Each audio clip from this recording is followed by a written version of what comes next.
What's up, family? Welcome to Mini Bytes session 45. And today's theme is a season of hope.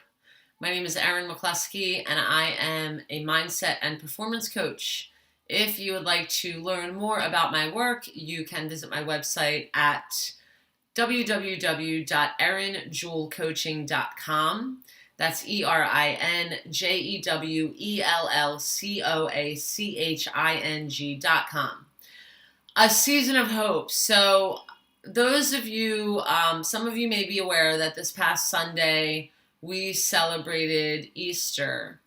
And Easter in certain religions is about the resurrection of Jesus. And well, anyone who celebrates Easter is celebrating what is known as the resurrection of Jesus. And the cool thing about this day of celebration, it's really about it's really a celebration of hope, and it's talked about a lot. How, for example, the word hope is mentioned one time before the resurrection of Jesus in the Bible, and it's mentioned 70 times after, really associating Jesus with hope because of the fact that the belief that Jesus died and then was brought to life again. And so the reason I want to share about this today is because we are now in a season of hope. So the 50-day period between Easter and Pentecost is known as a season of hope. And regardless of whether you believe in Jesus or you consider yourself spiritual or not, you are invited to take advantage of this time of year, and this time of year being a time of hope.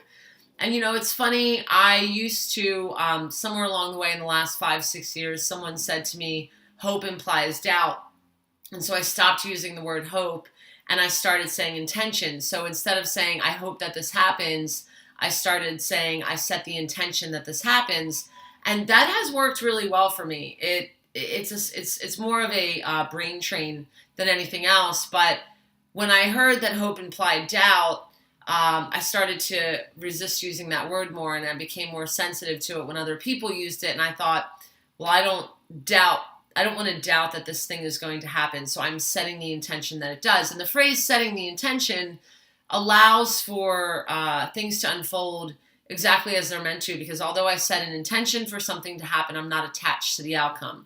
And the word hope for me previously had that connotation.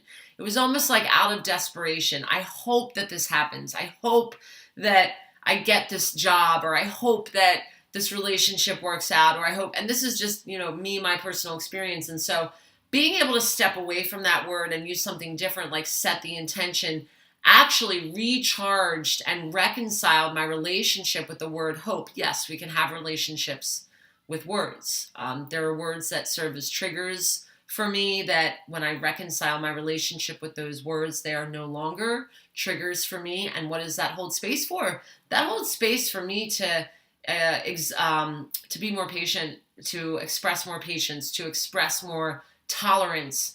When I can listen to people say certain words and not feel offended by it. So kind of coming back to the word hope and me reconciling my relationship to hope, I would use the word set the intention. And then eventually I found that I could also use the word hope and say that I hope for this. But it no longer is a word I use out of desperation. There's a gift in it that is sort of a need, knowing that I can't do this thing on my own. And if I'm saying it out loud, it's because I'm calling in God to help me out. I'm basically saying, I hope this thing happens. Can you help me out? Because I know I can't do this thing on my own.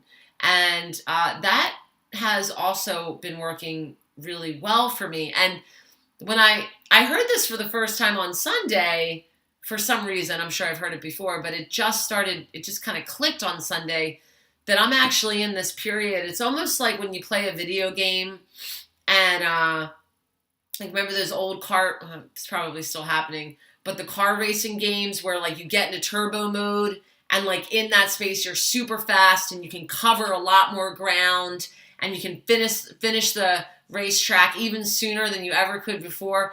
That's like kind of how I see the period of time we're in right now. Like, we have this additional momentum behind us. This is a season of hope where on this planet there happen to be a lot more people with the word hope in their hearts than usual because of what took place this past Sunday, because of this celebration. And regardless of what your beliefs are, you are in a position to take advantage of that momentum. And so I invite you to receive this gift of hope, to receive the gift that this season of hope brings, and use it to serve you in a way that supports manifesting that which is in alignment with your truest heart's desires. I love you all. Until the next time.